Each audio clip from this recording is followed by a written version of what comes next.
Bien, chers frères et sœurs dans le Seigneur, que la grâce et la faveur de notre Seigneur Jésus descendent et demeurent sur chacun et sur chacune de vous. Aujourd'hui, nous célébrons le troisième dimanche du temps de l'Avent. Et comme nous savons, ce dimanche, c'est le dimanche que nous appelons le dimanche de la joie. Et vous entendez peut-être ma voix, elle n'est pas très bonne. J'ai attrapé un rhume qui me dérange un peu. Mais quand cela les tienne, nous sommes des personnes de joie, nous sommes appelés à la joie. Et c'est justement ça dont je voudrais partager avec vous dans cette homélie. Et avant de commencer, comme d'habitude, je vous demande de partager, de liker, d'aimer, de nous envoyer vos commentaires pour que nous continuions aussi de nous améliorer et que nous continuions ensemble de prier pour que le Seigneur vous bénisse. Je continue de vous bénir aussi, de bénir vos familles et vos entreprises, surtout en cette fin d'année, que le Seigneur vous donne tout ce qu'il y a de beau et de bon, que le Seigneur vous donne tout ce qu'il y a de merveilleux, afin que vous puissiez recevoir son Fils avec un cœur joyeux. Cette joie à laquelle le Seigneur nous appelle aujourd'hui, ce n'est pas cette joie euphorique, ce n'est pas cette joie d'éclat, même si celle-là aussi peut être un signe, mais ce n'est pas d'abord cela. Cette joie euphorique, cette joie que nous voyons à l'extérieur, c'est une conséquence de quelque chose de plus profond. C'est une conséquence des attitudes que nous adoptons comme chrétiens, de manière d'être et de vivre comme chrétiens, et que que Jean-Baptiste nous rappelle aujourd'hui dans l'Évangile. Au fond, ceux qui viennent demander à Jean, que devons-nous faire? Ces personnes viennent poser cette question parce qu'elles savent. Elles savent qu'elles vont recevoir le baptême. Elles savent que le baptême de Jean, c'est un baptême de conversion. Et la conversion, c'est le changement. La conversion, c'est commencer quelque chose de nouveau, prendre un nouveau chemin, prendre une nouvelle orientation. Et chaque fois qu'on commence quelque chose de nouveau, on se demande, mais est-ce que cela va m'apporter la joie? Est-ce que je serai heureux là où je vais aller? Est-ce que je serai heureux ou heureuse dans ce que je vais faire? Et c'est peut-être la question qui est derrière cette demande que ces personnes adressent à Jean. Ils lui demandent, mais qu'est-ce qu'on doit faire pour être heureux? Que devons-nous faire lorsque nous serons baptisés dans l'eau et qu'après ce que nous vivions avant, tu nous demandes de nous convertir, tu nous demandes de changer de vie? Mais quel bonheur trouverons-nous dans cette vie que nous allons commencer? Qu'est-ce qui va être la source de notre joie dans cette vie que nous allons commencer? Et Jean donne trois choses qui peut-être aujourd'hui encore devraient faire la joie du chrétien. Être heureux comme chrétien, la première chose, c'est ce qu'il dit aux foules, apprendre à partager. Le partage et la compassion.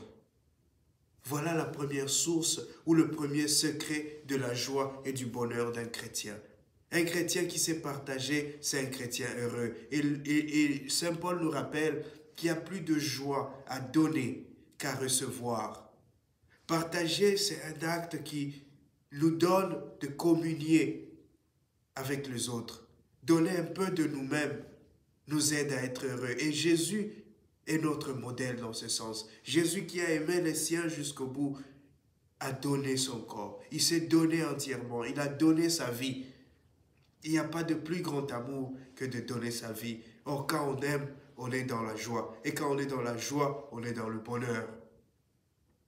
Et donc, apprendre à partager et à être compatissant. Voilà le premier secret. Nous vivons dans un monde qui a exclu le partage. Un monde qui est égoïste, un monde qui nous apprend à accumuler, à être le centre de tout intérêt, à se placer comme le nombril de la terre ou de la famille ou des amis. On grandit dans une société qui fait de nous des personnes qui ne savent plus partager, des personnes qui ne savent plus être compatissantes. Quand nous voyons des choses arriver aux autres, nous préférons filmer, nous préférons en rire, nous préférons passer notre chemin. Et ce n'est pas cela la joie. La joie, c'est lorsque je sais que j'ai fait quelque chose pour contribuer au bien-être. J'ai mis un sourire sur un visage. J'ai mis la joie dans une famille. J'ai aidé certaines personnes à grandir et à devenir meilleures. Voilà la première source de la joie d'un chrétien. Le deuxième élément que que l'Évangile nous propose aujourd'hui, c'est ce que Jean le Baptiste dit aux collecteurs d'impôts. Deuxième source de la joie du chrétien, c'est l'honnêteté et la vérité. Et Jésus nous rappelle que la vérité le rend libre et la liberté ouvre à la joie. Lorsqu'on est une personne libre, parce qu'on est honnête, alors on est heureux.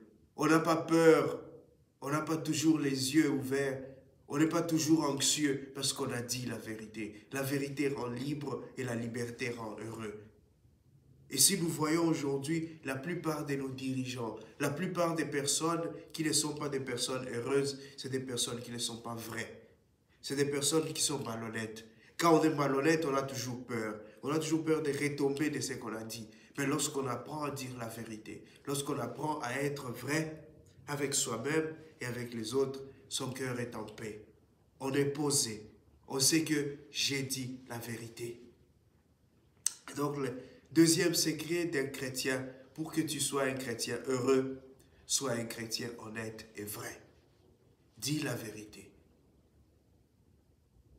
Et le troisième élément, c'est ce qu'il dit aux soldats qui viennent lui demander qu'est-ce qu'il doit faire.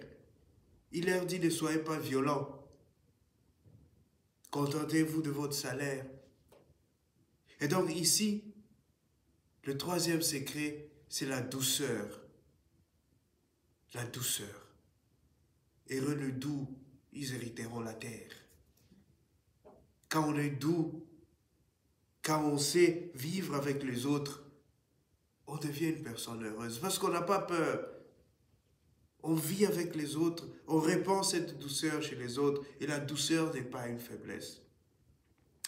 La douceur, c'est cette capacité à résoudre les conflits, à résoudre les problèmes dans la paix. Et la paix, c'est la première source de la joie. Quand on est en paix, on est des personnes heureuses. Chers frères et sœurs, en ce troisième dimanche, prions pour que le Seigneur nous donne ses grâces.